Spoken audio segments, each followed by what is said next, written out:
तो फिल्म की शुरुआत में हमें एक ताकतवर इंसान फिनिस्ट और उसके चेले एंडी को दिखाया जाता है। फिनिस्ट इस मर्तबा जंगल में एक ऐसे जायंट पिग को पकड़ने आया था जो आए दिन गांव वालों की फसलों को नुकसान पहुंचाकर गांव वालों को तंग करता था। इस इतने बड़े पिग के सामने आकर भी बहादुर फिनिस्ट डरता नहीं और अपने साथी एंडी से कहता है, सबके लिए मैं हीरो हूँ और इसे कंट्रोल करके मैं अपनी पोजीशन बनाए रखना चाहता हूँ। वो अब अपना वेपन लिए इस पिग पर हमला शुरू कर देता है, पर इन छोटे हमलों का इस पिग पर कोई असर नहीं था। एंडी भी फिनिस्ट की मदद के लिए इस पिग के ऊपर अपने नेज़े से जब हमला करता है तो नेज़ा पिग के नाक के अंदर जाकर वो गुस्से में नींद से जाग जाता है। वो अपने गुस्से में एंडी को मारने के लिए बढ़ा ही कि फिनिस्ट उसे रोकने के लिए सामने आ गया। उसने पूरा जोर लगाया पर पिग को रोक ना पाया। उल्टा पिग ने ही अपने थोड़े से जोर से उसे हवा में उड़ा दिया और फिनिस्ट दोबारा आकर पिग के ऊपर ही गिर गया। पिग को कंट्रोल करने के लिए एंडी ने फिनिस्ट के पास एक रस्सी फेंकी जिसे फिनिस्ट ने पकड़ भी लिया, लेकिन अगले ही पल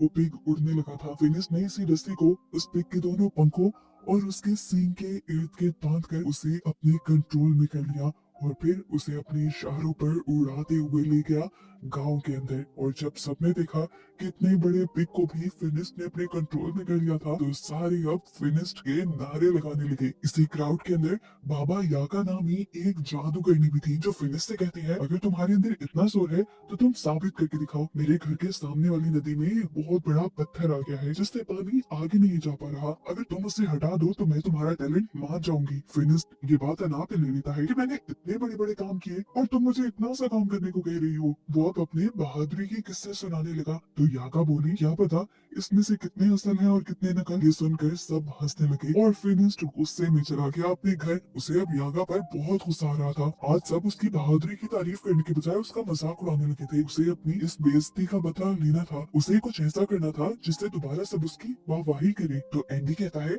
हाँ एक रास्ता है। सामने वो जो टॉवर नजर आ रहा है ना, माना जाता है कि उसमें एक मॉन्स्टर ने एक बहुत ही खूबसूरत लड़की को कैद किया हुआ है। वो लड़की आम नहीं बल्कि एक शहजादी है।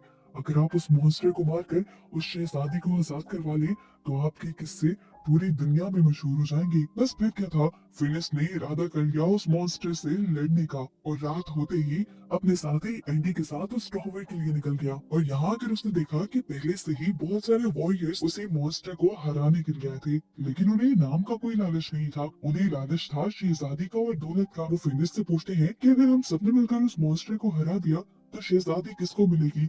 जिस पर फिनिस्ट ने कहा कि मुझे शहजादी का कोई लालच नहीं। और इन लोगों ने डिसाइड कर लिया कि ये लोग इकट्ठे उस मॉन्स्टर से लड़ेंगे। लेकिन साइड पे जाकर फिनिस्ट ने एंडी को बताया कि मैं उस मॉन्स्टर को अकेले मारना चाहता हूँ, इसीलिए मैं सुबह नहीं अभी उस मॉन्स्टर को मारने के लिए उस टॉवर में जाऊंगा। ये कहकर वो टॉवर की एक खिड़की से टॉवर के अंदर चला गया, जहाँ जाते ही उसे सबसे पहले वो खूबसूरत से शहजादी दिख गई। लड़की फिनिस्ट को देखते ही उससे कहती है, तुम भी मरने के लिए आ गए। जिस पर फिनिस्ट ने कहा, नहीं मैं तुम्हें यहाँ से बचाने आया हूँ। ये सुनते ही वो लड़की भागकर अंदर चली जाती है। उस लड़की को रोकने के लिए फिनिस्ट उसका हाथ पकड़ लेता है और वो लड़की जल्दी से अपना हाथ छुड़वाकर एक टॉवर के पीछे चली जाती है। और पीछे से ही तभी अचानक कोई सांप फिनिस्ट के ऊपर हमला कर देता है। फिनिस्ट भी इस सांप से लड़ने लग जाता है, लेकिन कुछ ही सेकंड बाद रिवील होता है कि ये कोई आम सांप नहीं था। ये असल में उस मॉन्स्टर की दुम थी जिससे लड़ने के लिए फिनिस्ट यहाँ आया था। ये देखते हुए वो पहले इस मॉन्स्टर के ऊपर काफी सारे वार करता है, लेकिन जब सारे वार से हार जाता है तब वो मॉन्स्टर की दुम को यानी सांप वाले मुंह को पकड़ लेता है और अपनी पूरी ताकत लगाते हुए उस सांप के मुंह को चीरने की कोशिश करता है। और यहाँ पर वो सांप अपना जहर उसकी आंखों में उगल देता है, जिसकी वजह से अब फिनिस्ट को नजर आना बंद हो गया था। वो अंधा हो गया था। अंधा होने के बाद भी फिनिस्ट हार नहीं मानता और अपने पाँव से टटोलते हुए अपना वेपन ढूंढ लेता है और दोबारा से उस मॉन्स्टर के ऊपर हमला करता है। लेकिन मॉन्स्टर तो अब जैसे सामने से गायब हो चुका था। फिनिस्ट हमला कर करके इस टॉवर को तोड़ने लग गया। टॉवर टूटने की आवाज से वो सारे के सारे वॉरियर्स भी उठ खड़े हुए और फौरन से टॉवर वाले मलबे पे आए। उन्होंने यहाँ देखा तो इन्हें ना तो वो मॉन्स्टर मिला और ना ही शहजादी मिली।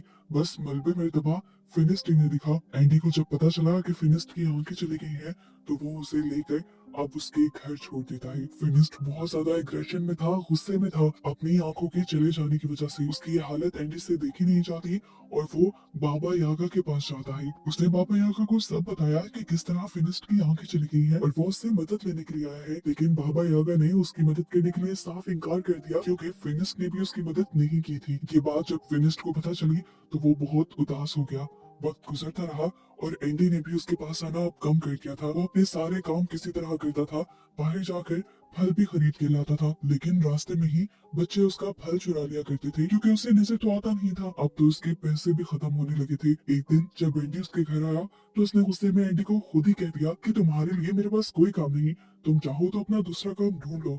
ये सुनकर एंडी भी वहां से चला गया। दिन गुजरते रहते हैं, फिनिस्ट के सारे पैसे भी खत्म हो जाते हैं और वो दिन आन पड़ता है कि फिनिस्ट बाजार के गिरे हुए गले सड़े फल खाने पे मजबूर था। ऐसे ही एक दिन में उसे जब कोई गला सड़ा फल भी नहीं मिला तो वो अपनी बास्केट लेकर बाजार में ही बैठा था। बाबा यागा जब वहां से गुजरे तो उसने मजबूर फिनिस्ट को देखकर अपनी बास्केट से कुछ खाने पीने का सामान उसकी बास्केट में रख लिया। इससे पहले कि वो दोनों कोई बात कर पाते, दिखाया गया कि उनके गांव में कुछ लुटेरों ने हमला कर दिया।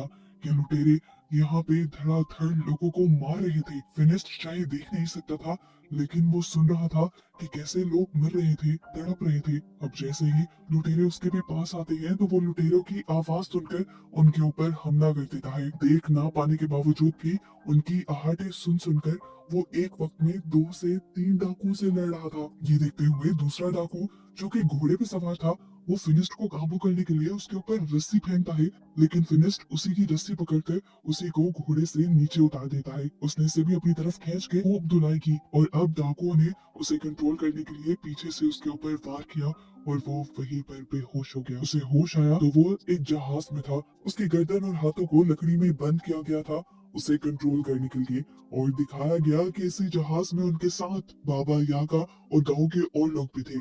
कुछ देर बाद यहाँ पर एंडी भी आ जाता है, जो यहाँ आजाद घूम रहा था।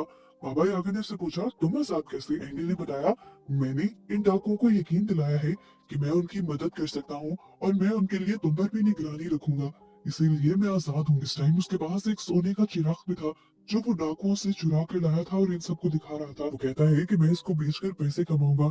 जैसे ही वो इसे साफ करने के लिए रगड़ने लगा तो उसमें से एक जिन बाहर निकल आया, जिसे देखकर सब लोग डर गए, यहाँ तक कि खुद एंडी भी। नीचे का शोर सुनकर ऊपर से जब एक डाकू नीचे आया तो जिन ने उसे एक पंच लगाते हुए वापस ऊपर गिरा दिया। इसके बाद चिराग का जिन जब एंडी के पास जाता है उससे उसकी ख्वाहिश पूछने के लिए, तो एंडी उसे कहता है कि वापस चिराग के अंदर चले जाओ। जिन के वापस चिराग में जाते ही ऊपर से एक डाकू आकर एंडी के गले पे तलवार रखते हुए उससे अपना चिराग वापस ले लेता है। खैर कुछ देर बाद दिखाया जाता है कि ये लोग अरब पहुंच गए थे। डाकुओं ने अब इन सारे गुलामों को बेचने के लिए खड़ा कर दिया। वहां से एक नकाबपोश आदमी गुजरा, जिसने बाबा यागा, एंडी और फिनिस्ट को खरीद लिया। वो इन्हें लेकर अपने महल आ गया, जहाँ आकर ये लोग हैरान हो गए। इतने बड़े महल में रोबोट्स काम कर रहे थे और ये बहुत पुराना जमाना था। फिर उस अमीर आदमी ने अपने मुंह से नकाब हटाया और इन लोगों से कहा, हैरान मत हो, मैं एक साइंटिस्ट हूँ और ये रोबोट्स मैंने ही इन्वेंट किए हैं, मैंने ही बनाए हैं। मैंने और भी बहुत सारी ऐसी मशीन्स बनाई हैं जिनसे इंसानों का भला हो सके और उनका काम आसान हो सके। फिनिस्ट भी यहाँ उसे अपने पास की कहानी बताता है कि वो पहले एक बहुत ज्यादा ताकतवर इंसान था, लेकिन फिर अंधा होने के बाद उसकी लाइफ बहुत बेकार हो गई। साइंटिस्ट ने कहा, हाँ मैंने तुम्हारे बारे में और बाबा यागो के बारे में सुना है, वरना तो मैं गुलामों को खरीद कर आजाद कर देता हूँ। खाने का टाइम हो रहा था। साइंटिस्ट अपने रोबोट से इन लोगों के लिए खाना मंगवाता है और ये लोग बहुत इम्प्रेस हो जाते हैं। यागो को लग रहा था कि ये कोई जादू है, जिस पर साइंटिस्ट बताता है, नहीं मैं पिछले 500 साल से इनके ऊपर काम कर रहा था। ये सुनकर यागा हैरान हो जाते हैं और उनसे पूछते हैं, 500 साल से आप अभी तक इतने जवान कैसे हैं? फिर साइंटिस्ट बताता है कि मैंने एक ऐसा लिक्विड भी तैयार किया है जो इंसानों को कई सालों तक जवान रखता है, और उसी लिक्विड से मैंने अपनी उम्र भी बढ़ाई है, अपने आप को जवान भी रखा है और अपने काम को भी आगे बढ़ाया है। वो अब इन्हें अपनी लैब दिखाने के लिए ले जाता है और फिनिस्टर से पूछता है, वो खास किस्म का लिक्विड आपने कैसे तैयार किया था? क्या उससे मेरी आंखें ठीक हो सकती है? साइंटिस्ट कहता है, उससे तो नहीं, लेकिन हाँ तुम्हारे लिए मेरे पास कुछ और है। वो यहाँ पर उसे एक ग्लासेस देता है जिसकी मदद से एकदम से सारा कुछ फिनिस्ट को नजर आने लग गया था। इससे वो बहुत ज्यादा खुश हुआ। साइंटिस्ट अब इन लोगों से कहता है साइंस के जरिए कुछ भी करना पॉसिबल है, और जो लोग जादू का इस्तेमाल करते हैं और जादुई चीजें इस्तेमाल करते हैं वो दुनिया को नुकसान पहुंचाते हैं, और उन नुकसान पहुंचाने वाली चीजों को खत्म करने के लिए भी मैंने एक मशीन बनाई है। उनका एग्जाम्पल देने के लिए वो चिराग निकाल लेता है जो उसने लुटेरों से खरीदा था। यागा ने उसे वार्न भी किया कि तुम उससे दूर रहो, लेकिन साइंटिस्ट डरा नहीं और उसने चिराग को घिस दिया, जिसमें से जीनी बाहर निकला। और फिर उसने अपनी मशीन ऑन कर दी, जिस मशीन ने घूमते हुए जीनी को अपने अंदर सक कर लिया था। उसके खत्म होते ही साइंटिस्ट उन लोगों से कहता है, देखो मैंने उस जीनी को भी खत्म कर दिया। रात होने पर अब इस साइंटिस्ट को पता चलता है कि एक अजीब सा मॉन्स्टर उनके करीब की पहाड़ियों में देखा गया है, जो आम इंसानों को नुकसान पहुंचा सकता है, और अब उसे पकड़ना ही होगा। ये बात जब वो फिनिस्ट को बताता है कि उसका शेर जैसा मुंह है और दुम उसके किसी सांप की तरह है, तो फिनिस्ट समझ गया ये वही है जिससे वो सामना करके आया था। उसने साइंटिस्ट से कहा, मैं जरूर आपके साथ इस मिशन में जाऊंगा, क्योंकि मुझे अपना एक पुराना उधार चुकाना है। लेकिन साइंटिस्ट फिनिस्ट को खतरे में नहीं डालना चाहता था। तब फिनिस्ट ने कहा, आप मेरी फिक्र मत करें, मैंने भी तो आपका एहसान उतारना है। चलो फिर ऐसे ही सही। ये सुनकर साइंटिस्ट उसे एक ऐसा बॉक्स दिखाते हैं जिसको मॉन्स्टर के करीब करके लीवर घुमाने पर मॉन्स्टर खुद ब खुद इस बॉक्स के अंदर कैद हो जाता। रात होने पर दिखाया जाता है कि चुपके से बाबा यागा साइंटिस्ट की लैब के अंदर जा घुसी। असल में वो जवान होने वाला सीरम चुराना चाहती थी, लेकिन साइंटिस्ट ने उसे पकड़ लिया और कहा कि अगर तुम वाकई उस मॉन्स्टर को लाने में कामयाब हो गए तो उस सीरम का कुछ हिस्सा मैं तुम्हें भी दे दूंगा। सुबह जब ये लोग तैयार थे तो साइंटिस्ट ने इन्हें अपना गोल उड़ने वाला प्लेन दिखाया, जो उस टाइम की बहुत अच्छी क्रिएशन थी। वो इन्हें इसे चलाना सिखाता है और बताता है कि इसके जरिए वो कुछ ही मिनट में लंबा फासला तय कर लेंगे। जाने से पहले साइंटिस्ट ने उन्हें ये भी कहा था कि मुझे वो मॉन्स्टर जिंदा चाहिए, उसे मार कर यहाँ नहीं लेके आना। यहाँ पर साइंटिस्ट फिनिस्ट को फिनिस्ट का हथियार भी देते हैं, जिसे अब उन्होंने बहुत एडवांस बना दिया था। इसके बटन दबाने पे इसके अंदर से नई नई चीजें निकल रही थी, जिससे फिनिस्ट और भी ज्यादा खुश हो गया। ये लोग अब उस प्लेन में बैठ के सफर शुरू कर देते हैं और प्लेन जल्द ही इन्हें उस पहाड़ी तक पहुंचा देता है जहाँ पर वो मॉन्स्टर था। काफी देर ढूंढने के बाद आखिरकार फिनिस्ट को उस मॉन्स्टर के पांव के निशान दिख जाते हैं। वो निशान एक घर के अंदर जा रहे थे, जिसके सामने वो अपना बॉक्स रख देता है जिसमें उसने मॉन्स्टर को कैद करना था। अब फिनिस्ट को तो सिर्फ उसे ट्रैप करना था, इसीलिए वो बड़े मजे से अंदर गया और अपने वेपन का बटन दबाते हुए उसने सिर्फ मॉन्स्टर को ललकारा। मॉन्स्टर को चोट पहुंचाकर वो बाहर आ गया। कुछ जब वो तेजी से बाहर निकल रहा था तो गलती से उसका सर एक दरख्त से टकराने की वजह से वो बेहोश हो गया, और मॉन्स्टर भी अब अपनी गार से बाहर निकल आया। इससे पहले कि वो मॉन्स्टर फिनिस्ट को नुकसान पहुंचाता, मॉन्स्टर के बाहर निकलते ही बाबा यागा जल्दी से उस बॉक्स का लीवर दबा देती है, जिसमें से बहुत सारी चेन्स निकलकर उस मॉन्स्टर को पकड़कर अपने अंदर कैद कर लेती है। और बाबा यागा ही फिर दोबारा लीवर दबाकर इस पिंजरे को बंद कर देती है। कुछ देर बाद फिनिस्ट को भी होश आ गया था और ये लोग अपना वापसी का सफर करने लग जाते हैं। सफर काफी लंबा था। आधे रास्ते में रात हो गई और ये लोग सो गए। अब रात में फिनिस्ट को पिंजरे के अंदर से किसी लड़की की आवाज आई। क्यूरियोसिटी में उसने पिंजरा खोलने का फैसला किया, हालांकि बाबा यागा उसे मना भी कर रही थी। लेकिन फिनिस्ट उस पिंजरे को खोल लेता है और क्या देखता है कि इसके अंदर वही शहजादी थी जिसके बारे में कहानियां बनी हुई थी। बाबा यागा बोली, इसका मतलब वो मॉन्स्टर ही असल में शहजादी है। यागा पीछे से आवाज लगाती है, फिनिस्ट उसे बाहर मत निकालना, उसे बाहर निकालना खतरनाक हो सकता है। लेकिन फिनिस्ट उसकी नहीं सुन रहा था, क्योंकि उसे शहजादी पसंद आ गई थी। इससे पहले कि वो हाथ पकड़कर शहजादी को वहां से बाहर निकाल लेता, पीछे से बाबा यागा लीवर घुमाकर उस पिंजरे को दोबारा से बंद कर देती है और फिनिस्ट भी अंदर ही कैद हो जाता है। अंदर हम देखते हैं कि वो लड़की फिनिस्ट को अपना हाथ नहीं पकड़ाती और बताती है कि मुझ पे एक कर्ज है, जब भी मेरा हाथ कोई आदमी पकड़ता है तो मैं उस जंगली मॉन्स्टर में बदल जाती हूँ। लेकिन मैं बुरी नहीं हूँ, मैं जल्दी किसी को नुकसान नहीं पहुंचाती तब तक कोई मुझे नुकसान पहुंचाने की कोशिश ना करे, और मेरी वजह से किसी को नुकसान ना हो, इसलिए मैं दूर पहाड़ों पर रहती हूँ। लेकिन कहीं भी इंसान मुझे जिंदा जीने ही नहीं देते। नेक्स्ट सीन में हम साइंटिस्ट को देखते हैं जिसने एक किसान की बिल्ली चुराई थी। किसान उससे भीख मांगने लगा कि ये बिल्ली कुछ नहीं बिगाड़ती हमारा, हमें फायदा ही देती है। रात में ये बिल्ली रोशन हो जाती है जिससे हमारा घर जगमगाता है। लेकिन किसान की बात कोई नहीं सुनता और साइंटिस्ट उसकी बिल्ली को ले जाकर उसी मशीन के नीचे रख देते हैं, जो किसी भी चीज की जादुई ताकत खींच लेती है। और इस तरह उस मशीन ने इस बिल्ली की जादुई ताकत भी खींच ली, और उस बिल्ली के जादू से जितना भी सीरम निकलता है उसे जाकर अपने लॉकर में रख देता है, जहाँ हमें देखने को मिला कि उसने पहले से ही बहुत सारा सीरम इकट्ठा किया हुआ था। यहाँ पर फिनिस्ट और शहजादी को एक दूसरे से प्यार होने लगा है। बाबा यागा और एंडी उन्हें लेकर आ रहे हैं साइंटिस्ट के पास। ये लोग जब साइंटिस्ट के पास पहुंचे तो लैब से दूर खड़े होकर ही साइंटिस्ट को देखने लगे। उन्होंने क्या देखा कि साइंटिस्ट ने एक जादुई परिंदे का सारा जादू खींच लिया और उससे सीरम बनाकर अपने रोबोट्स में डाल दिया। यानी ये रोबोट्स उसकी कोई इन्वेंशंस नहीं थी, ये रोबोट्स भी जादू से चल रहे थे। जिस जादू को वो दूसरी जादुई चीजों से निकाला करता था। बाबा यागा गुस्से में अब उसके सामने आती है और उससे कहती है, तुम झूठे हो, तुम्हारे ये सब काम तुम्हारी इन्वेंशंस नहीं है, तुम्हारे ये रोबोट्स भी जादू से चलते हैं, यहाँ तक कि तुम्हारी उम्र भी इस जादू ने ही लंबी की हुई है और ये जादू तुम मासूम जानवरों को मारकर हासिल करती हो। ये सुनते ही साइंटिस्ट को गुस्सा आ जाता है और वो कहता है, मैं अपना सच जानने वालों को जिंदा नहीं छोड़ता। बाबा यागा और एंडी दोनों डर जाते हैं और वहां से भागने लगते हैं। बाबा यागा ने जल्दी से उस शहजादी और फिलिस्ट को भी आजाद कर दिया था क्योंकि वो जानती थी कि अब साइंटिस्ट उनका भी बुरा हाल करेगा। ये सुनते ही वो शहजादी बताती है, मैं उसके बारे में जानती हूँ, वो काफी टाइम से ही मेरे पीछे पड़ा हुआ है। इनकी इन्हीं बातों के दौरान ही यहाँ पर साइंटिस्ट आ जाता है। वो जानता था कि ये लोग यहाँ से भागने की कोशिश करेंगे, इसीलिए अपने सारे ही टर्टल रोबोट से उनको कैद करवा दिया और फिर शहजादी के अंदर से भी जादुई ताकतें सक करने लगा। ये देखकर फिनिस्ट को गुस्सा आ गया और उसने करीब जाकर शहजादी को बचाने की कोशिश की, लेकिन वो बचा तो नहीं पाया, पर शहजादी का हाथ पकड़कर उसे मॉन्स्टर बना दिया। मॉन्स्टर बनते ही शहजादी ने अपनी जंजीरें तोड़ी और वहां से भाग गई। मौका पाते ही जंजीरें तुड़वाकर बाबा यागा और फिनिक्स भी कैमल के साथ यहाँ से भागने की कोशिश करते हैं, लेकिन साइंटिस्ट के आदमी अब उनके पीछे पड़ चुके थे।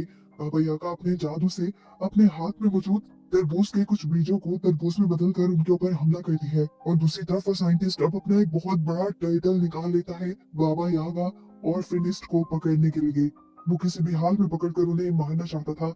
हालांकि एंडी ने उसे कहा भी कि जितना जादुई सीरम आपके पास है वो काफी नहीं है, लेकिन उसने बात नहीं मानी। वो बड़ा सा टर्टल उसका जैसे ही महल में निकला था तो पूरा महल टूट गया था। तेजी से वो कंट्रोल करते हुए उसे फिनिस्ट और यागा की तरफ बढ़ता है, लेकिन यागा और फिनिस्ट आगे भागने लग जाते हैं। तब वो अपने तोप के गोलों से उनके ऊपर हमला करवा देता है। ये देखते हुए कि खतरा बढ़ गया है, फिनिस्ट यागा से कहता है, तुम उसका ध्यान भटकाओ, मैं उसके ऊपर चढ़कर उसको उल्टा करने की कोशिश करता हूँ, क्योंकि मैं जानता हूँ उसकी ये सारी चीजें उल्टा होने पर काम नहीं करती। मिनिस्ट्री कहने पर यागा उस टैंक के सामने आ जाती है और साइंटिस्ट अपनी इस टैंक के अंदर लगी हुई ही जादू सक करने वाली मशीन से बाबा यागा के अंदर का भी जादू सक करने लग जाता है। जादू सक होने की वजह से बाबा यागा बूढ़ी दिखने लगी थी और ये देखते हुए फिनिस्ट को काफी तरस आया। लेकिन खैर, जितनी देर में बाबा यागा ने साइंटिस्ट का ध्यान भटकाया हुआ था, फिनिस्ट भी उसके टर्टल के ऊपर चढ़ गया और ये चीज साइंटिस्ट ने जैसे ही नोटिस की तो उसने टर्टल के टेंटिकल्स निकालकर फिनिस्ट को अपने ऊपर से गिराने की कोशिश की।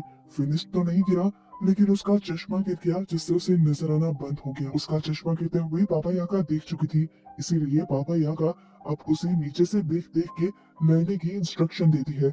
इतनी देर में वो मॉन्स्टर बनी शहजादी भी यहाँ आ चुकी थी, जिन्हें देखकर साइंटिस्ट डर गया। ऊपर से फिनिस्ट ने साइंटिस्ट के टर्टल की गर्दन में भी अपनी जंजीर फंसाकर उसे एकदम से ही उल्टा दिया, जिससे उसके अंदर का सारा जादुई सीरम नीचे गिर गया और साइंटिस्ट बुरी तरह फंस गया।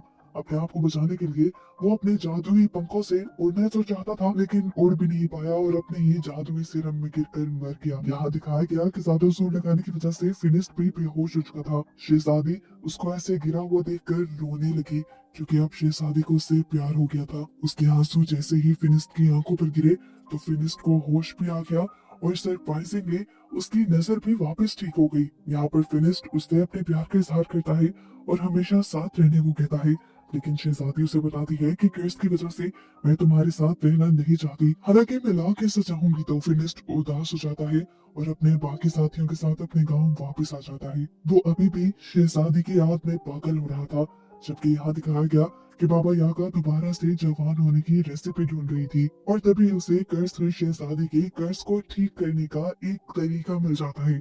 वो खुश होकर फिनिस्ट के पास जाती है और उसे ये खुशखबरी देती है कि उस शहजादी को कर्स जानबूझकर दिया गया था, जिसमें शहजादी की गलती नहीं थी और उस कर्स को ठीक किया जा सकता है। और हमें पता चलता है कि ये लोग अगला मिशन कर्स को हटाने का ही करेंगे। लेकिन फिलहाल के लिए ये मूवी यहीं पर खत्म हो जाती है।